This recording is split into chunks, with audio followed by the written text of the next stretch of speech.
In the tropics as well as the desert, life obeys the same natural laws. First among these laws is that any given species must live, adapt to change, and multiply according to the process of natural selection. It means that in each generation, the most fit are those who survive to breed.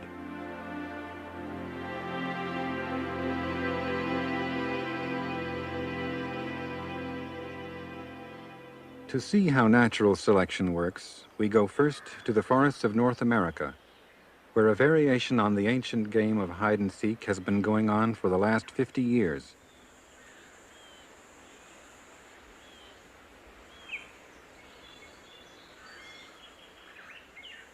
It's played by creatures familiar to most of us. Birds like blue jays do the seeking. They enforce the laws of natural selection. Moths like this Panthea do the hiding.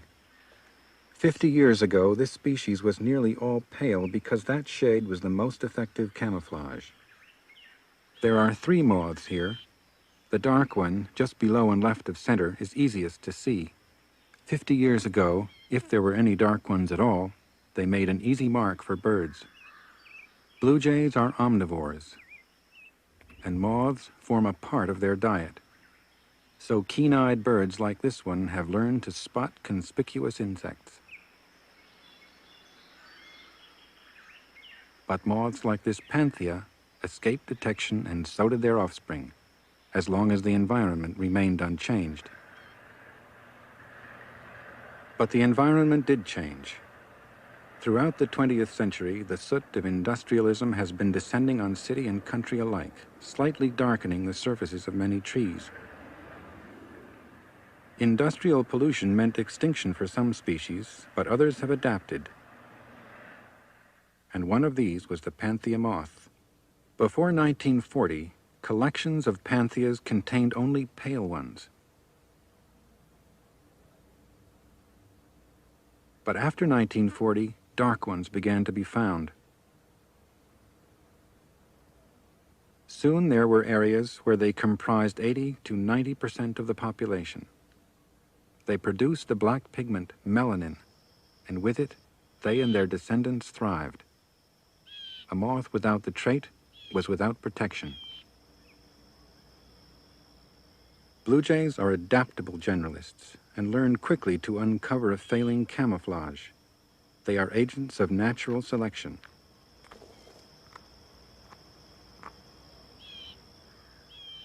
Combined with sudden environmental change, they help to perfect the defenses of their own prey.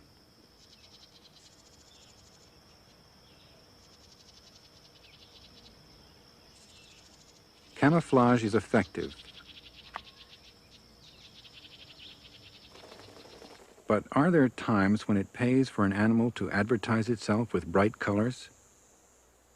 And if so, might it pay for another animal to imitate those colors? Let's look at the life stories of 2 familiar creatures.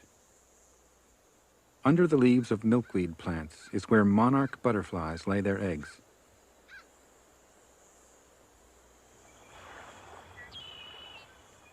The leaves of willow trees are sought by viceroy butterflies, and that's where they lay theirs.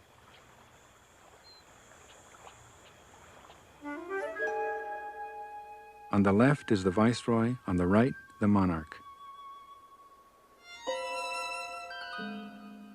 When they hatch, the tiny 1/8-inch caterpillars bear little resemblance to each other, but their lives are inextricably intertwined.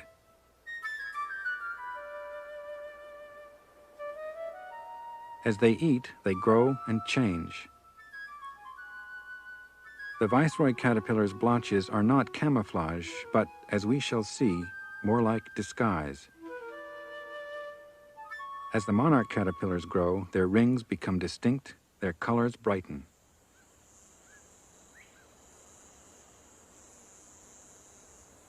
The viceroy eats willow.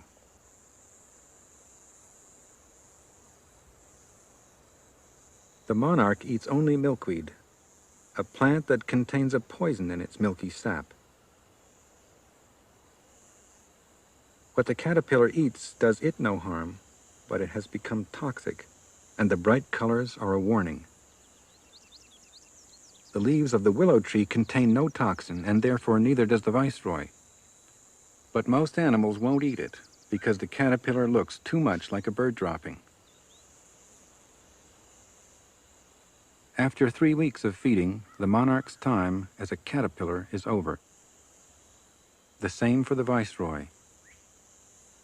It weaves a silk pad under a branch of the willow tree.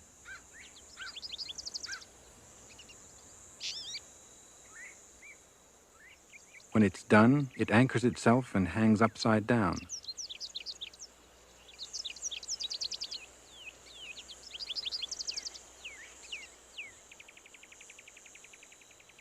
The monarch does the same thing. After about 24 hours, each one sheds its outer layer of skin, and the process of pupation begins.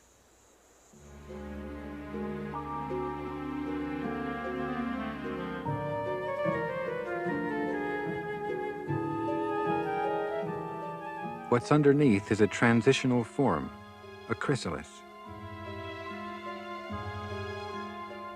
The outer case hardens in 4 hours, and the living thing within is being utterly transformed.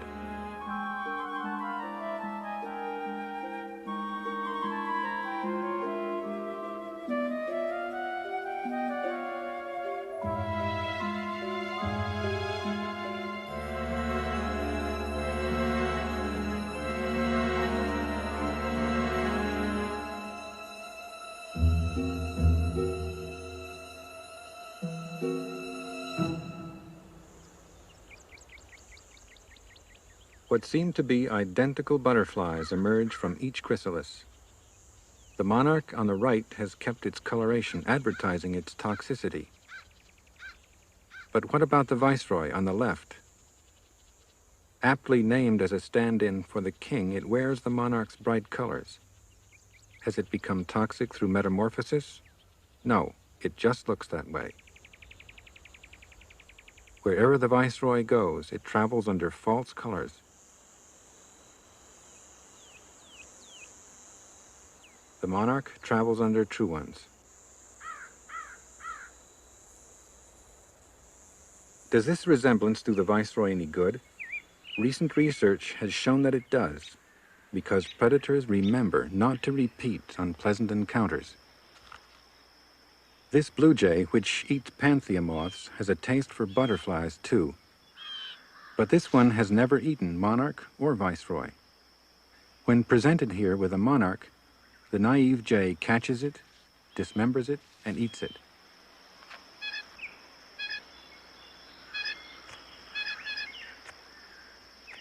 As we shall see later on in another sequence, birds are not born knowing how to hunt.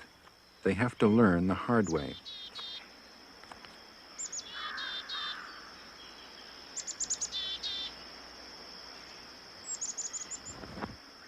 After about 12 minutes, the milkweed toxin in the monarch begins to affect the jay. It could make the jay extremely ill, but it contains an emetic, causing the jay to regurgitate before the poison does any real harm.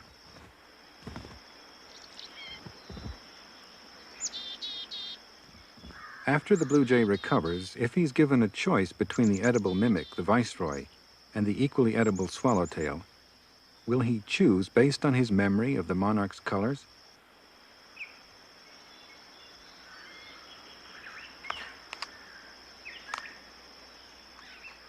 He eats the swallowtail, rejecting the viceroy.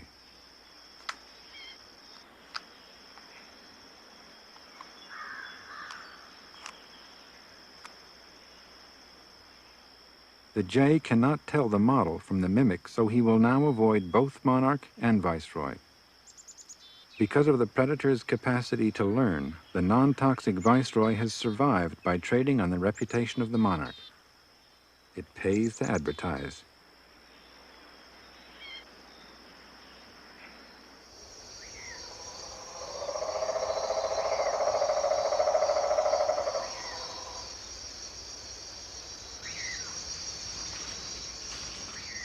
In the tropics of Central America, the game of hide and seek has Baroque variations unheard of in the temperate north.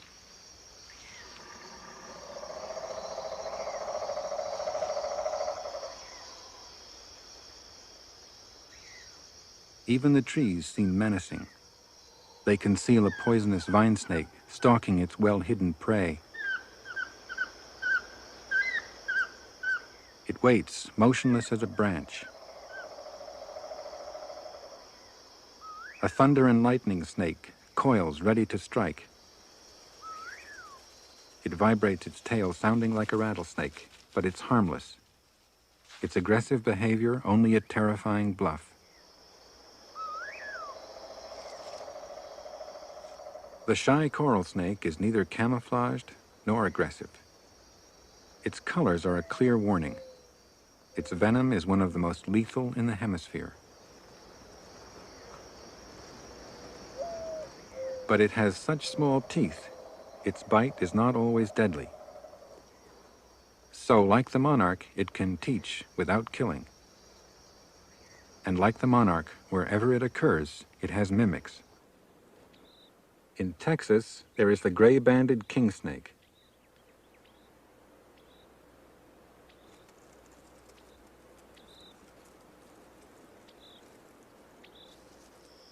In the rainforests of Colombia, the South American milk snake. In the thickets of the American Deep South, the Louisiana milk snake. In southern Mexico, the Puebla milk snake.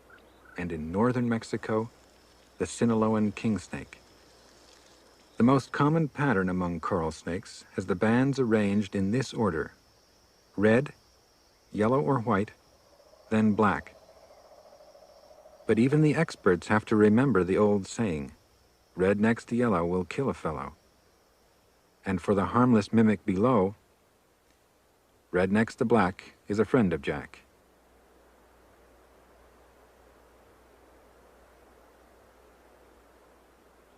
But the snake has to hold still long enough for you to count the rings and recite the poem. How would you choose if you saw a flash of red, yellow, and black in the underbrush?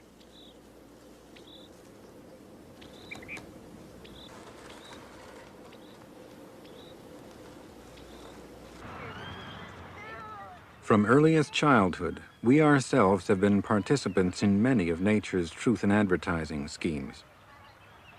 Most of us have been stung by bees, wasps, and hornets. Once bitten, twice shy.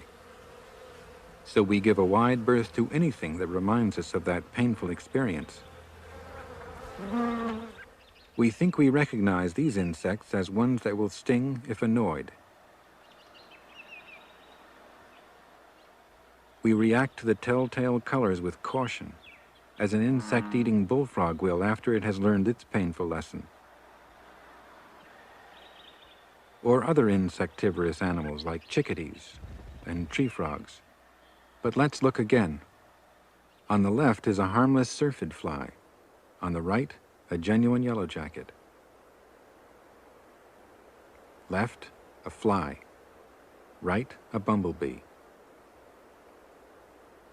Left, another fly. Right, a honeybee. Like bees and wasps, ants are notoriously annoying. And when we see this one, we think we recognize it at once. It seems to have an ant's biting mandibles and an ant's sensitive antennae. But it's not an ant. It's not even an insect. It's an ant-mimicking spider. It trades on one of the more infamous reputations in nature, that of the ant, whose mandibles can inflict painful bites. On the left is the spider, on the right is the ant. The spider joins the viceroy and others that imitate aggressive or harmful animals.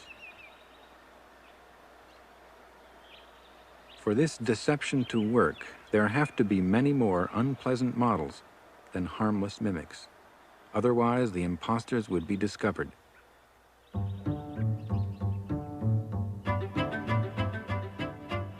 It's a cover that works around the world.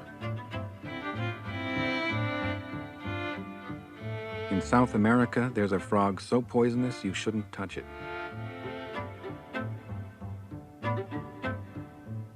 In one part of Central America, toxic grasshoppers.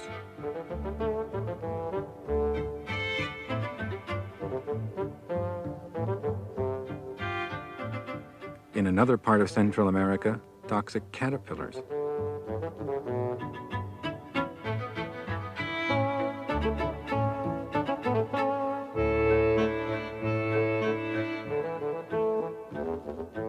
And this Australian caterpillar speaks for itself.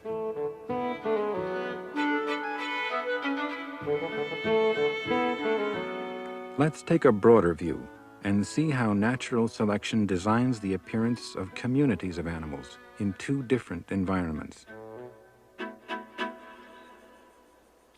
The first is in the desert of southern Arizona, where conditions are harsh and food is scarce. Yet the land around the windmill conceals a great deal of life. On the gravel of this anthill, a horned lizard is almost invisible as it laps up the scurrying ants.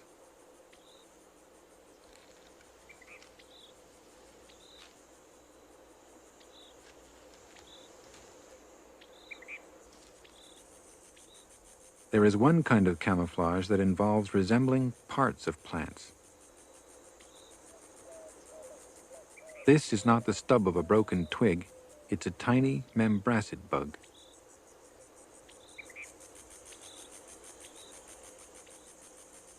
On another part of the same dead branch, a 3-inch walking stick.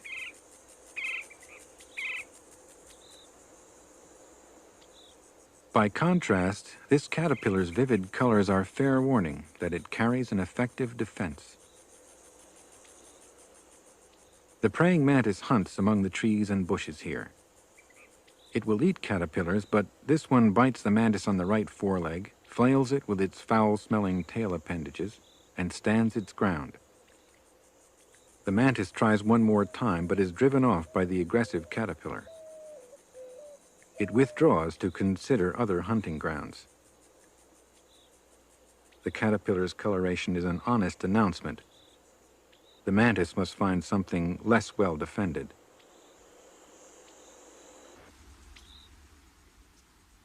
The animals in this place are designed by each other and by the physical environment. Since the niche occupied by each species is different, the design of each is different. Each animal is a unique combination of stealth, speed, strength, size, and foraging behavior. Some live among the plants, some on the desert floor. Let's take a look at a few of the creatures that are found in the ubiquitous creosote bush, and which appear to have been created in its very image. When this green walking stick moves, it looks like a twig swaying in the wind. At rest, it becomes a stick. Its twig-like leg joins the body, perfectly matching the color and texture of the bush. Even its head resembles a small bud.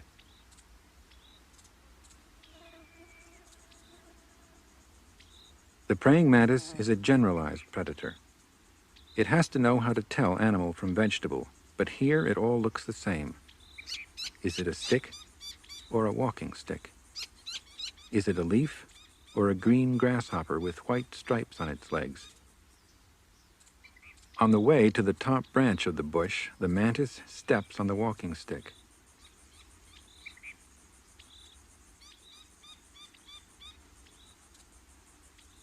It locates the leaf-like grasshopper and stalks after it.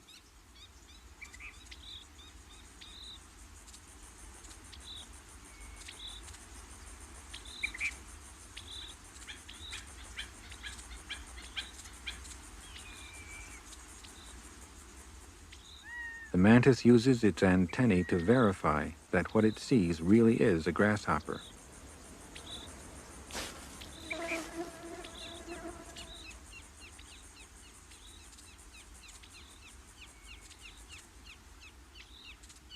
The mantis hunts through these bushes like a panther in a jungle, and is one of the selective pressures that perfects the camouflage of others. The longer a group of animals lives in a single environment, the more exquisite its disguise can become.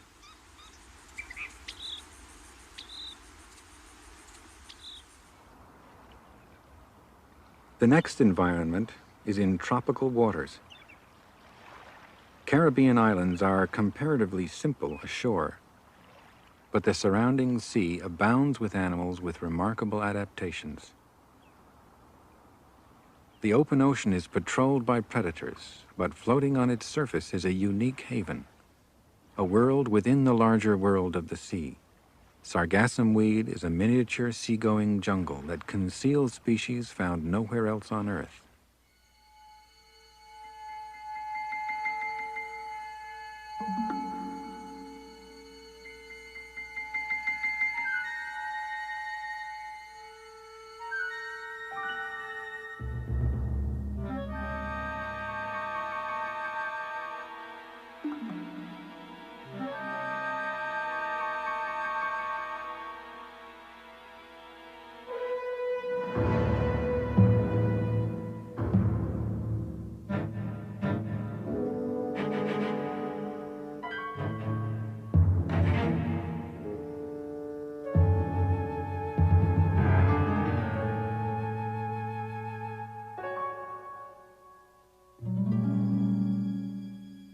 Many are hunters themselves, but they have only each other to eat.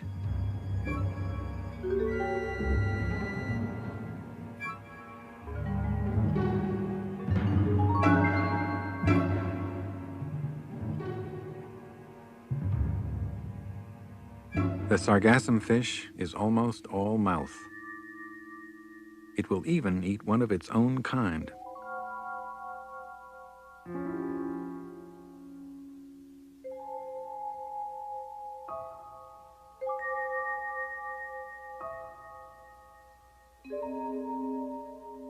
The sargassum fish and other creatures that live here are all poor swimmers.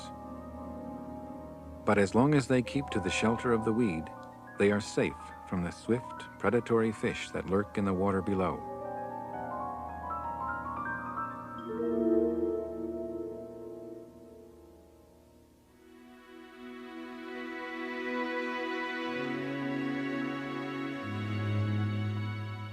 Tropical water is the home of the coral reef, perhaps the most intricate and least understood of all natural systems.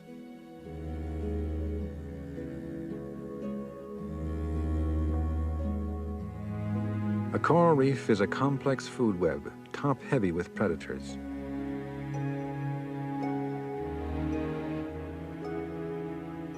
It is a kaleidoscope of life, full of the noise of animals communicating with each other.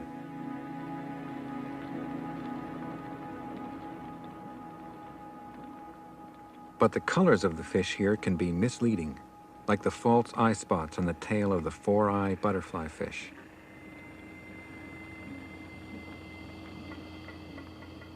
Or a perfection of camouflage, like the mottled markings of this flounder, moving only its eyes and its gills.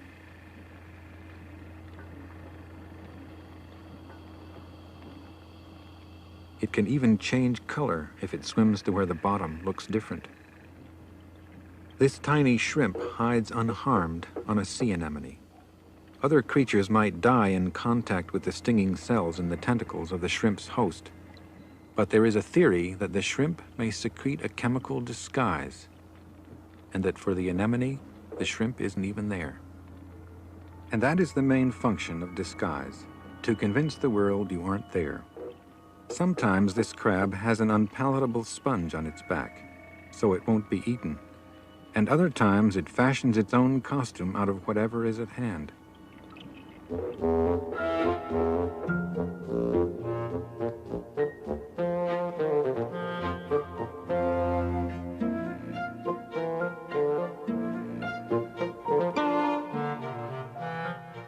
There is a theory it is descended from a line of crabs that at first stored bits of food on themselves, a kind of portable larder. Then, as the theory goes, that behavior evolved into something deceptive.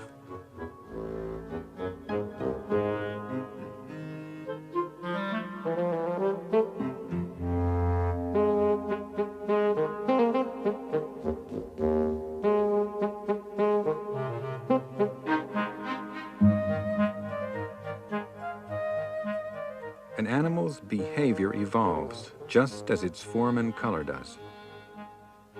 What was originally a way of storing food may also have served to hide the crab from predators.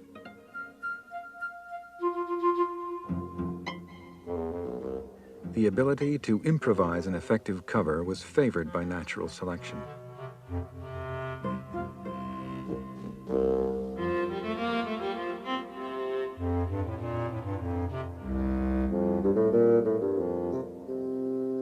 Half a world away, on the coral reef of a Pacific archipelago, we will see that predators, too, practice deception.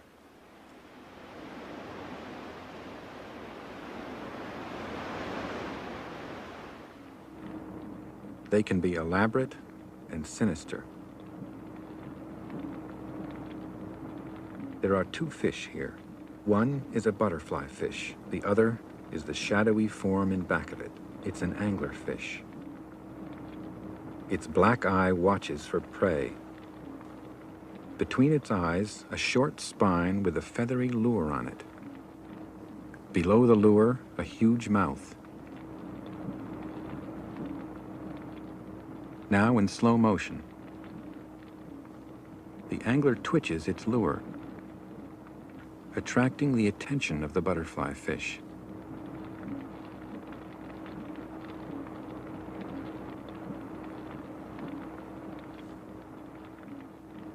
What we just saw happened in a fraction of a second. Let's watch it again, slowed down. The butterfly fish sees the lure and is attracted. It turns to get a better look. The angler's huge mouth opens explosively, sucking in prey and water alike.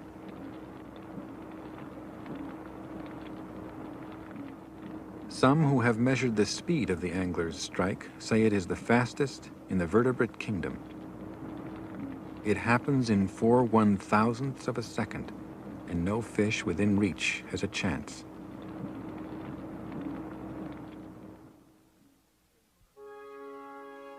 There are less hazardous attractions on this reef, and one of them is the cleaner wrasse. It removes and eats the parasites from other fish, a beneficial function. It has a territory called a cleaning station, and fish like this yellow tang go there to have parasites removed. The wrasse performs a ritual display, hovering in the water, signaling to the tang it's ready to groom.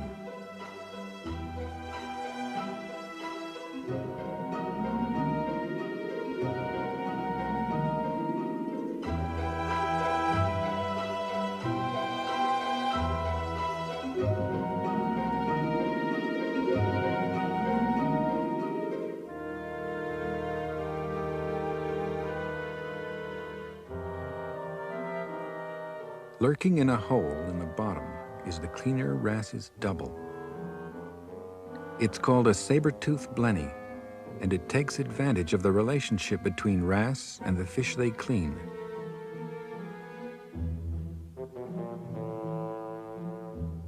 The blenny is now near the cleaning station. The subterfuge begins.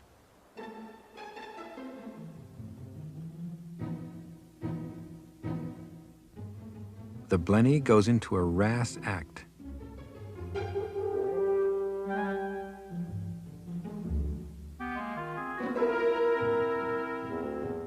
Everything the blenny does makes it look like a wrasse to the tang. But instead of the small wrasse mouth, the blenny has the jaws of a miniature shark. The blenny moves in and bites at the tang.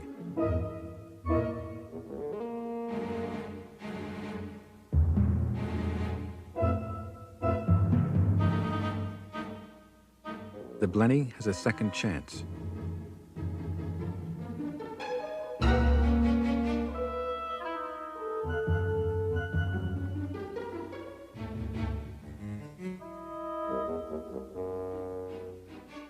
The tang isn't seriously injured, but its fin clearly shows the damage.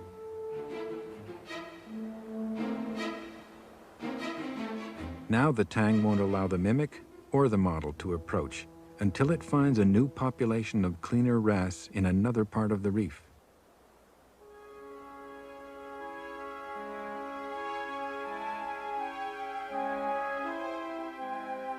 The blenny doesn't kill. It depends on a harvest from living fish. Like all mimics, the blenny is rare and plies his trade best from hiding while he waits for the uninitiated and the unwary.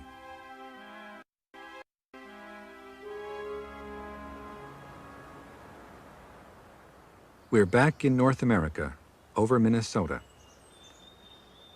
Each year, these woods fill with hungry birds, foraging, among other things, for caterpillars, whose defenses can be more than a match for this onslaught.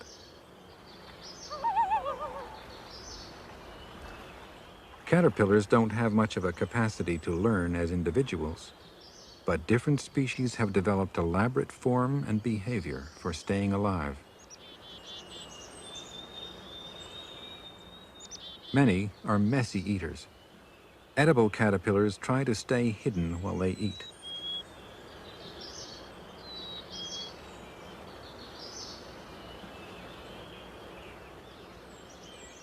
Those that taste bad to birds let them know it with bright colors and can eat in full view with impunity.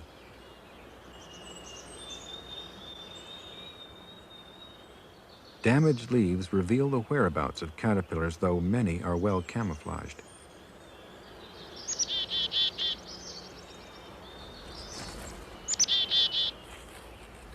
Recent research has shown that birds like this chickadee can learn to read the leaves and forage where damage is the worst. It soon learns how to find food.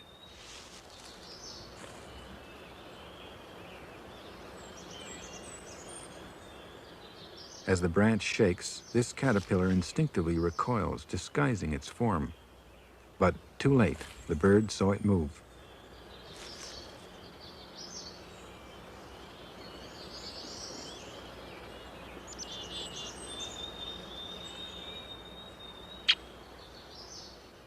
This young red-winged blackbird has just left his nest, and he doesn't know how to hunt.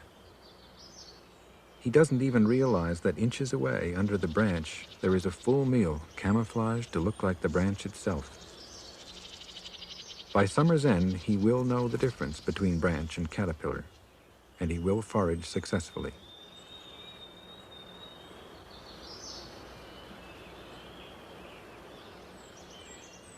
Many caterpillars have ways of covering their tracks, of hiding the evidence they leave as they eat. There is one that feeds only on elm leaves with serrated edges. It is in the center of the picture. It places its own body in the space it has chewed out, the serrations on its back replacing the leaf's missing edge. The same for this one. It feeds on hornbeam. It resembles the dead edge of a leaf and has spots that mimic mold. This one feeds on aspen leaves, chewing half the leaf at night, then resting and feeding by day where it appears to replace the midvein.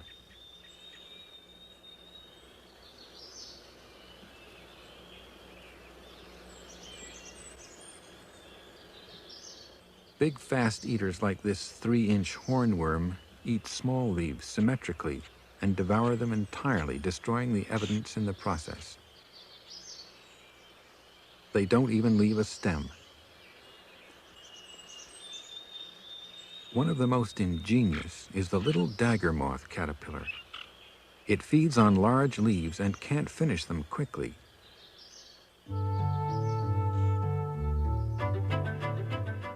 It hides behind the leaf, eating it symmetrically, and a bird watching for irregular damage might not look twice. When the leaf is too small to hide behind, it covers its tracks completely, clipping off the leaf and dropping the evidence to the forest floor, like those clipped by many others. It's a sign that there are caterpillars up there trying to cover their tracks.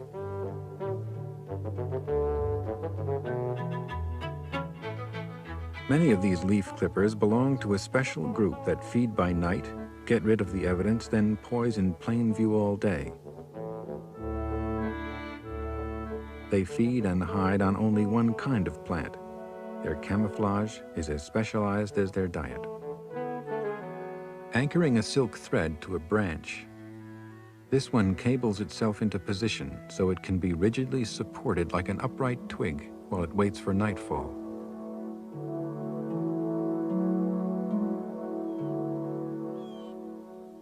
Even this little thorn mimic, a membracid bug, can be fooled by these caterpillars.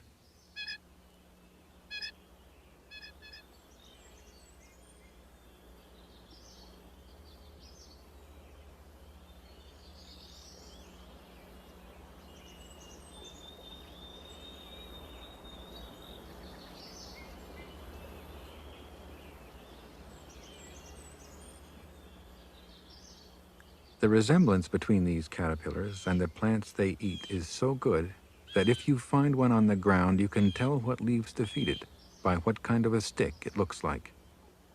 These caterpillars are common in the woods of North America, but how many of us ever see them?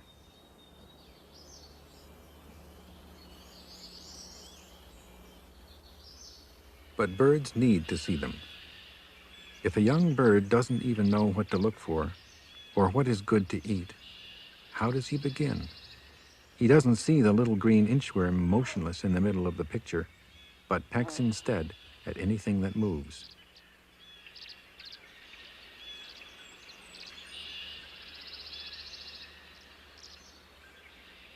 There is an edible caterpillar on the edge of the leaf. When it moves, it gives itself away and becomes a target.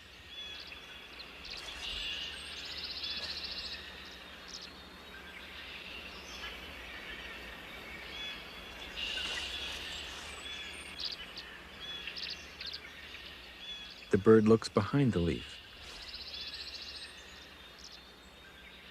Persistence pays, and the caterpillar is caught. The learning process has begun. The young redwing has much to learn. He must know how to penetrate camouflage, uncover disguise, and recognize warning coloration if he's going to survive.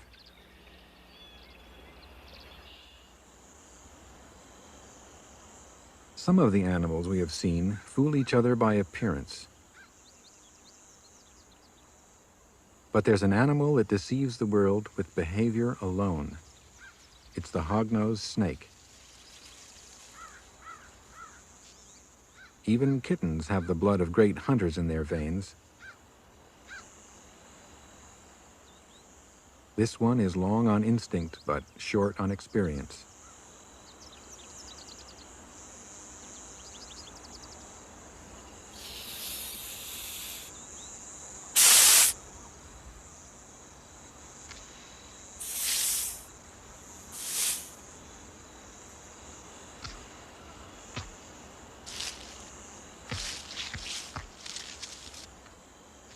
The Cobra Act doesn't frighten the kitten away, so the snake gives up and pretends to die.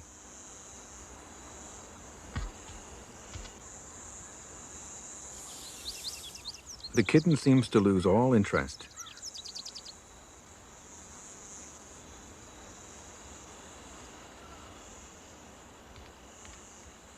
The snake has manufactured an awful smell with a scent gland in its tail, and that odor is its most effective line of defense. The cat finally decides to leave the snake alone.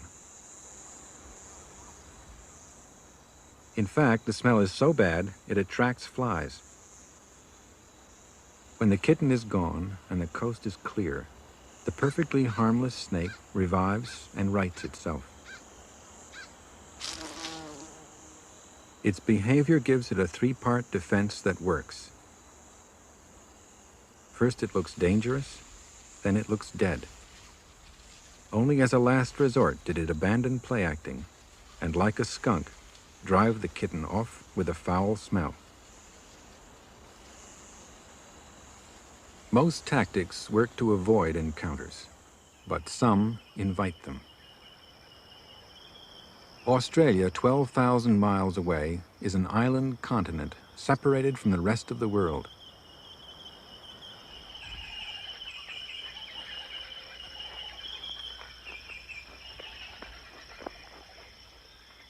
Mammals found here are rare or unheard of elsewhere. However, the insects here have many close relatives in other parts of the world. This 3-inch spiny leaf insect belongs to a huge family found throughout the tropics. It is related to New World walking sticks, and its camouflage is just as effective.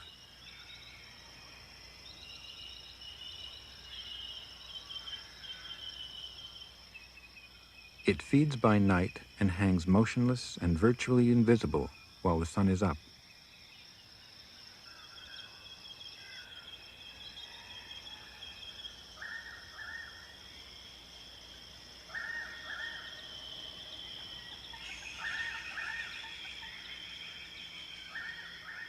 Bad-tasting caterpillars move in a group, as they do elsewhere. It's a spectacle that predators remember and learn to avoid. But we are here because of a very different sort of strategy, one that's practiced by a plant. It's the Cryptostylus orchid, and it's pollinated exclusively by this ichneumoniid wasp.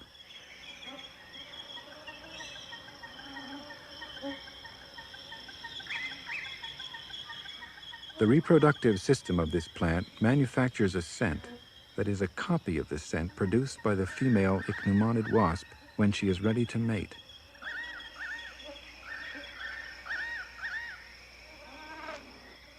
The scent is such a powerful stimulus that the male tries to mate with the flower.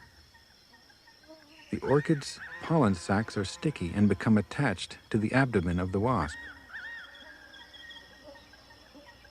This is only the first step. The scent is persuasive enough for the wasp to try it again. The sensitive antennae pick up another whiff of the aroma, and he follows it to another flower. The seduction works again, and the pollination is successful.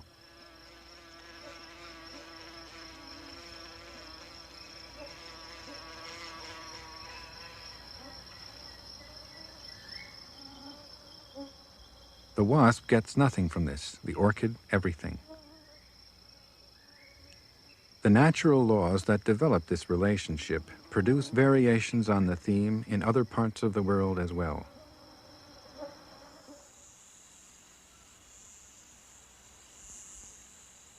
Orchids grow here in Spain too, and they are no less devious than in Australia.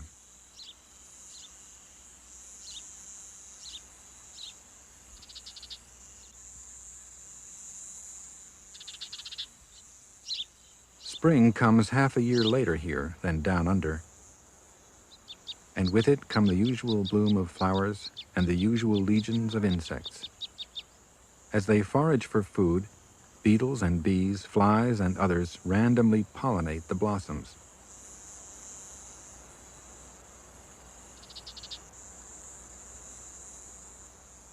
The orchid in this story is called Ophrys speculum.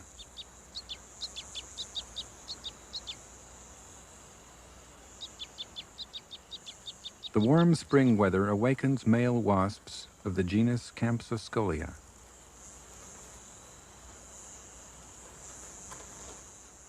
This male answers the same call that beckons his distant Australian relatives, but the females of his species are still buried, and he follows a false scent. For the wasp, this orchid not only smells right, it also has wings, a head, and a shiny abdomen covered with fine hair. In fact, this orchid is so convincing that the wasp performs the standard courtship maneuvers before attempting to mate.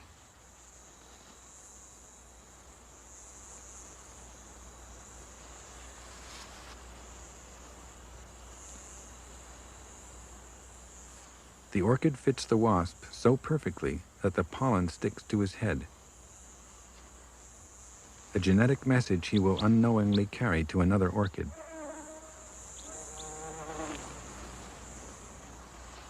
When he tries to mate with a second flower, he pollinates it, transmitting the orchid's genes instead of his own.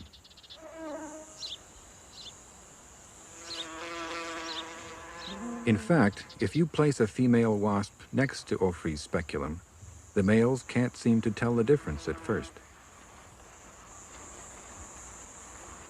The orchid blooms 2 weeks before the females emerge, so males readily fall for the harmless scheme that has become the orchid's guarantee of another season.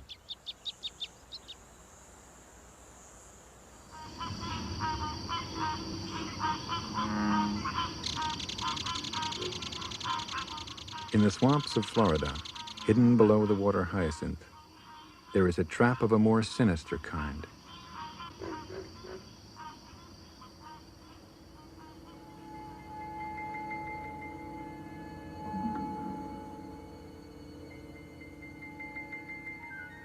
It's the alligator snapping turtle, its form only discernible when it moves.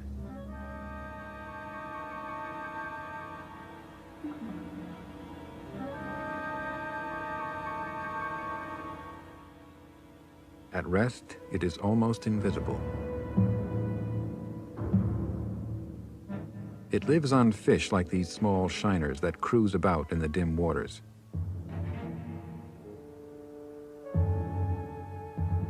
They are foraging for small organisms like worms.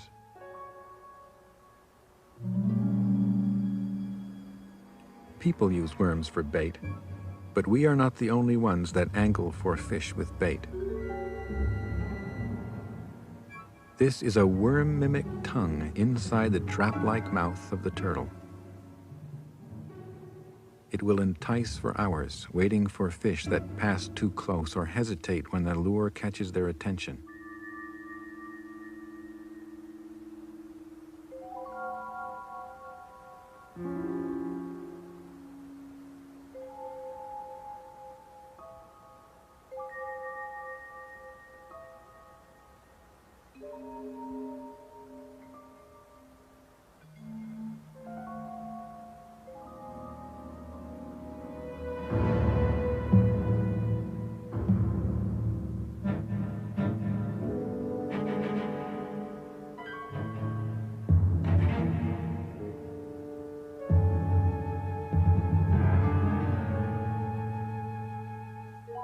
This turtle belongs to an ancient order of reptiles.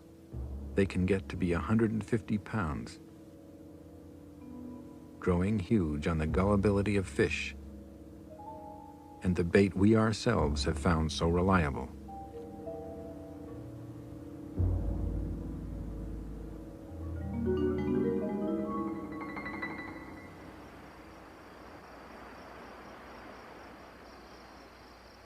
In the gathering twilight, in the swamp near the snapping turtle, the animals that live by night are ready to appear.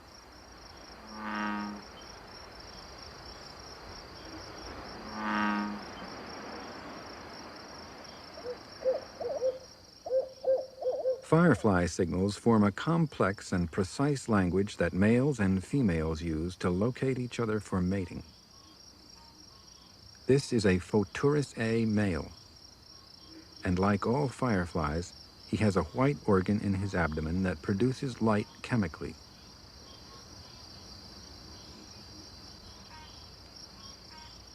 His sexual flash looks like this.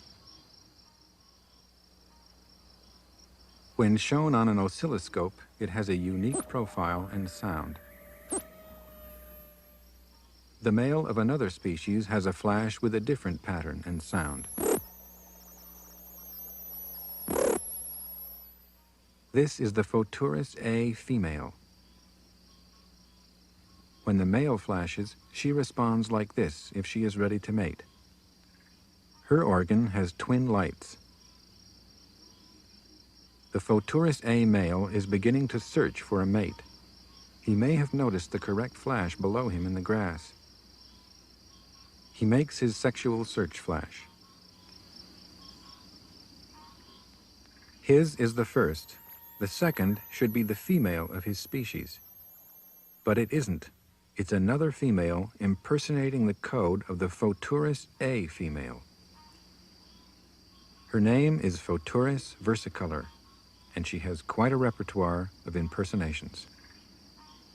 She will respond to males of several different species. For example, this is a Photinus mcdermati male.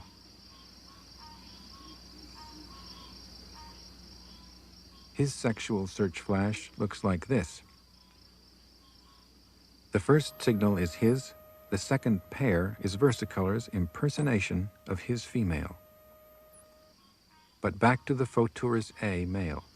He flashes, the impostress answers as before.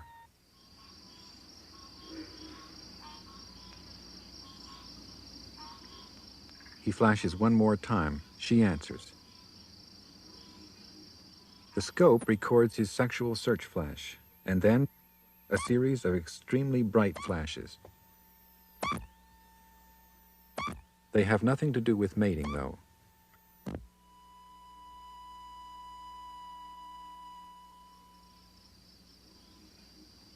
Versicolor was hunting for food. She will entice and eat several kinds of males.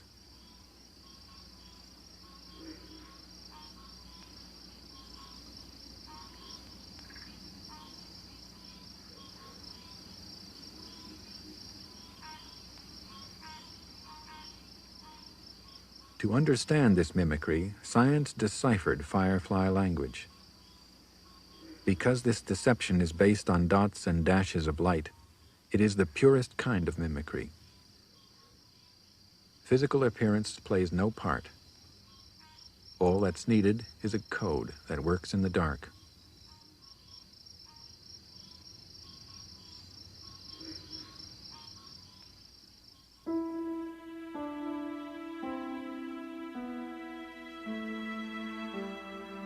The natural world is a babel of tongues. Animals gather information with 5, sometimes 6 senses. Each of these senses is sharp enough to penetrate imperfect disguise, but each of these senses can also be deceived.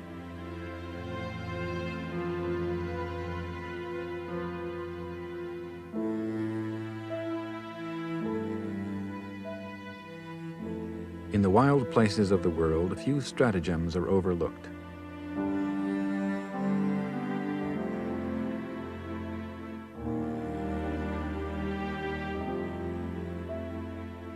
The process that leads to camouflage also leads to the opposite of camouflage.